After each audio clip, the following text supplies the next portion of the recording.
Speaking right now, foreign affairs columnist for the New York Times, Thomas Friedman. He's the author of the book From Beirut to Jerusalem, an insider's account of his reporting of the Middle East over the past 30 tumultuous plus years. Hey, Tom, thank you so much for being with us. I don't want to talk about the competition this morning, but I don't think you'll mind. Wall Street Journal editorial page. I just want to read you a little bit about what they say about Donald Trump's dealings currently with Russia. If Mr. Putin really wants peace, why would he object to a modest deployment that poses no threat in Russia? The answer is that the post-war goal is to leave Ukraine in a weakened state that isn't aligned with the West and is ripe for his next imperial assault. He wants to own or dominate Ukraine, full stop. Meanwhile, the U.S. continues to squeeze Zelensky. If Mr. Trump wants to end the killing, why is he withholding intel that will encourage Russia to escalate and kill more Ukrainian civilians and soldiers? This is a one-sided peace process, and Ukraine is supposed to make all the concessions while Russia demands more rewards for its unprovoked invasion that has killed hundreds of thousands. That's in this morning's Wall Street Journal editorial page. You have written in extraordinarily moving terms about this and the consequences of it. Tell us where we are right now. Well, Joe, where we are is just imagine a poker game, and Vladimir Putin has a pair of twos, and Donald Trump has four aces. And Putin says, I'm going all in, and Donald Trump says, I think I'll fold. Okay. I believed from the very beginning of this war and wrote that it's going to have to end with some kind of dirty deal, as it were. Russia is going to be able to hold some Ukrainian territory because it matters more to them than it does to us to evict them from every inch of Ukrainian territory. The question, Joe, is how does the war end? And from my perspective, we have to have two things. One is alluded to right there in the Journal's editorial. There has to be some kind of European tripwire force on the ground that says to Putin, you cannot come back. A tripwire force that Britain and France have both offered us, backed by the United States, number one. Number two, Ukraine is not going to be in NATO, but Ukraine must be allowed to continue its process of joining the European Union. I've always believed this war for Putin was much more about the European Union. It is vital that this war end with Putin having to, and Russians having to look every day at a Slavic European Union, at a Slavic Ukraine in the European Union, in a capitalist, democratic, and free market, right next door to a Slavic Putin's Russia that is thieving, kleptocracy, failing economy. If that's how the war ends, with a tripwire that Putin can't come back, and Ukraine in the European Union, then we are in a long-term process that actually weakens Putin and doesn't strengthen him. We're showing a map right now, Tom. Let's say Putin gets his way because of Donald Trump in Ukraine. Is Moldova not next? Are we then not looking at the Baltic states, Estonia, Latvia, Lithuania next?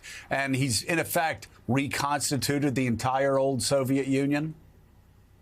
Well, you're exactly asking the right question, Joe, which is that if this war ends on terms that every neighbor understands that Putin has come out stronger. First of all, they will all adjust their politics. Putin doesn't have to invade. They will all adjust their politics, become more pro-Russian. But secondly, I believe that Germany will certainly begin a debate on whether they should acquire a nuclear weapon. By the way, the same thing will happen with our allies in Asia. If America is out of the business of giving a nuclear umbrella to Japan, Korea, Germany, then they will eventually feel they need one of their own. Because why was Ukraine invaded? Because they give up their nukes. So, for Trump to just say, well, this war costs too much. Imagine if we end this war in a way that triggers massive nuclear proliferation.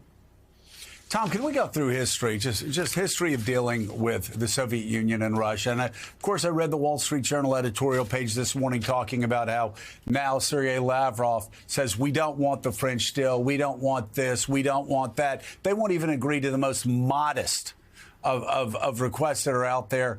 Now, I've been talking for the past week or so about what happens when you show weakness to the old Soviet Union and to Russia. Yalta 45, FDR thought he was going to win a charm offensive. They kind of pushed Churchill to the side. 62, JFK in Vienna. George W. Bush talking about looking into the eyes of Putin. Then the invasion of Georgia. Barack Obama's reset and telling Medvedev, hey, we'll be able to do more after the election. After the election, Ukraine is invaded and Crimea is invaded. Passenger airliner shot down. The Obama administration doesn't want to give Ukraine any weapons or defensive weapons even because it would provoke them. And now here we are once again, Vladimir Putin. We have yet another president who thinks that they can deal with Putin.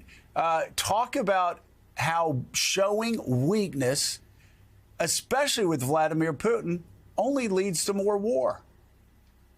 Well, Joe, you just cited the record. When I grew up in Minnesota, every summer they had a state fair. And as a little boy, I was always fascinated by the guy who could guess your weight. God, how does he do that? And if you got it right or wrong, I don't remember, you want a Cupid doll or whatnot. In Europe, people can guess your power, especially around Russia, from 100 miles away because their life depends on it. And Putin understands that.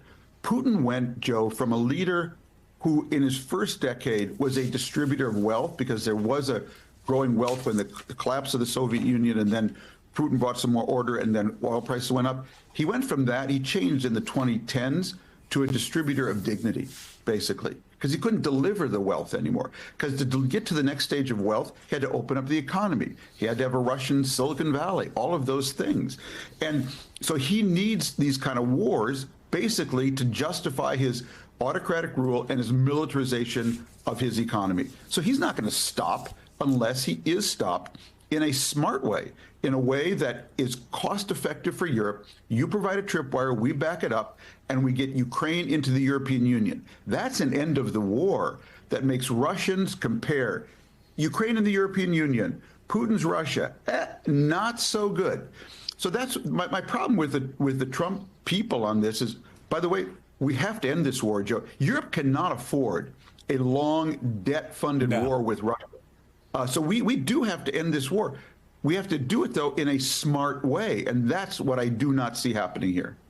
I think most people agree with that. And I know even the Biden administration, going back to 2023, wanted to end this war. But it's not the Ukrainians who don't want to end this war in a dignified way. Right now, it continues to be Putin. It continues to be Russia. Could you talk about just sort of fill out your description of what Donald Trump is holding and also mainly what Vladimir Putin's holding? They're sitting playing cards at the table. Donald Trump has 4 aces. And I wouldn't even give Putin right now, a pair. I think he's got a busted straight. Talk about how devastating this war has been to Russia and what a weakened state Vladimir Putin is in right now as Donald Trump seemingly rides to the rescue for him. Well, from the beginning of this war, Joe, there's been something off every time I hear Trump discussing this war. Think of that meeting in the Oval Office. I was thinking about it the other day. There was the leader of the free world, and Donald Trump was also there. The leader of the free world was Zelensky, okay? He was the one making the case for freedom. And when you hear Trump talk about Ukraine, when you hear him talk about this war, there's something off. And it gets to a larger point that I think we all have to come to terms with, okay? The world, the government, the media, the courts spent $1 billion probably trying to prove collusion between Trump and Putin. That somehow Putin has some goods on him, some pictures, some money, who knows what. I never bought into that, but I doubly don't buy into it now because the real truth, Joe, is hiding in plain sight. Donald Trump likes autocratic Russia more than he admires, respects a democratic, free market Ukraine. That is the truth. It's been true from the very beginning. And he admires Putin because he wants to be Putin. And so unless we come to terms with that fact, it's the only way you can explain why he talks. We are taking intelligence away from Ukraine. You know, before the war, again, it's like Trump is trying to buy a Trump Tower in Moscow from, let's say, a guy called Putin. And he goes to the meeting with his banker. And before the meeting starts, his banker, let's call him J.D. Vance, says to Trump, you know what? You don't have the cards to conclude this deal. And you know what, by the way? I want you to take out a second mortgage on your hotel right now and pay me all the money, and then we'll go into the negotiation. Like, that's not right. There's something wrong there. And what's wrong there, we keep looking for, you know, some conspiracy. No, what's wrong is hiding in plain sight.